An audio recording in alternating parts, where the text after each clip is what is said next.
You know those ing words in English? They pop up everywhere, and honestly, they can be pretty tricky. Well, today we're going to unmask one of the cleverest shapeshifters in the entire language, the gerund. It totally looks like a verb, but it's really a verb living a double life as a noun. Let's crack the case. So, here's our roadmap. First, we'll dig into why these ing words are so confusing in the first place.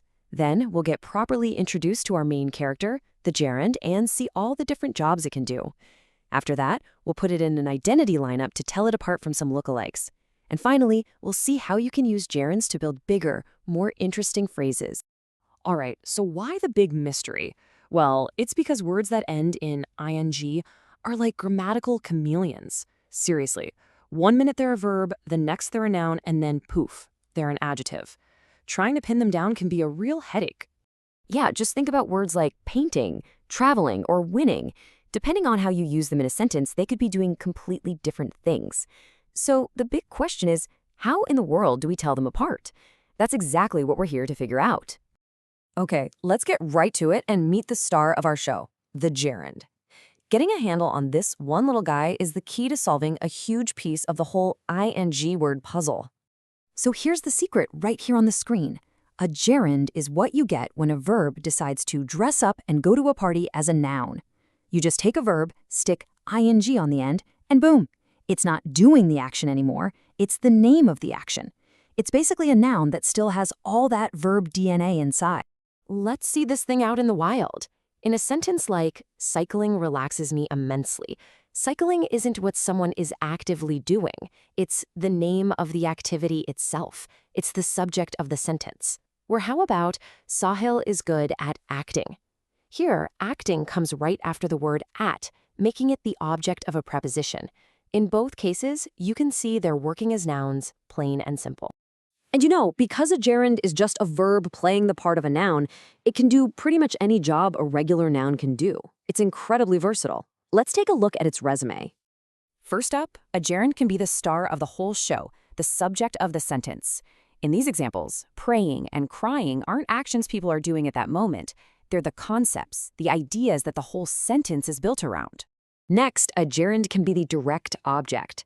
That just means it's on the receiving end of the action from another verb. What do I love? Embroidering. What do you know? Sculpting. The gerund is the answer to the question, which makes it the object. Simple as that. It can also play the role of a subject complement. Now, that sounds fancy, but it just means it renames or describes the subject, usually after a verb like is or was. So, my favorite pastime is reading. Reading and pastime are the same thing here. Same with the secret to her fitness is swimming. Swimming is the secret. See how that works? And here's a super common one, the object of a preposition. You'll see gerunds all the time following little words like at, for, of, or before. He's good at procrastinating. Good at what? Procrastinating. That makes it the object of that little preposition at. Okay, so we're getting a good feel for what a gerund does, but to really master it, you've got to be able to pick it out of a crowd. So let's bring in the usual suspects for an identity lineup. Now this is the classic mix-up, gerund versus participle. They both end in ing, so they look identical, but look at the jobs they're doing. In the first sentence, traveling is the name of an activity. It's the subject, a noun. That's our gerund. But in the second one, traveling describes the salesman. It's acting as an adjective. That makes it a participle. Here's a cool trick. Try to replace the word with something. Something is a great way to know the world. Makes sense, right? Now try it on the other one. David is a something salesman. Doesn't work at all. If something fits, you've probably got a gerund on your hands. So what about this one? Is painting a gerund here? Nope, not this time. In this sentence, the painting is a real physical object, something you could touch or hang on a wall. It's just a regular old noun. A gerund would be the action of painting, like painting is relaxing. That's the main difference. Are we talking about the action or the physical thing? Awesome. Now that we can spot a gerund, let's take it to the next level. See, a gerund doesn't always show up alone. A lot of the time, it brings its friends along to form what we call a gerund phrase. Remember that verb DNA we talked about earlier? Well, this is where it really shows up. Even though the gerund is acting like a noun, it still remembers its verb roots. This means it can do verb-like things, like take its own object, or be described by an adverb. This is its secret superpower. And here's what that superpower looks like. Check out this first sentence. The entire chunk, learning new languages, is acting as the subject.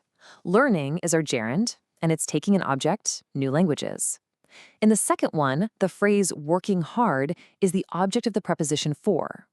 Working is the gerund, and it's being modified by the adverb hard. In both cases, the whole group of words works together as a single noun. Pretty cool, right? Okay, time for a quick pop quiz to make sure this is all sinking in. Look at the sentence on your screen. Winning the series won't be easy. Can you spot the gerund? I'll give you a second to think about it. If you said winning, you are absolutely right. You nailed it. The whole phrase, winning the series, is the subject of the sentence, and it's all built around our gerund, winning. Fantastic job. So there you have it, the gerund unmasked. It's this powerful little tool, a verb in disguise, that can make your sentences so much more interesting and dynamic. So now that you know its secret, the real question is, how are you going to use this in your own writing? Thanks for cracking the case with me today.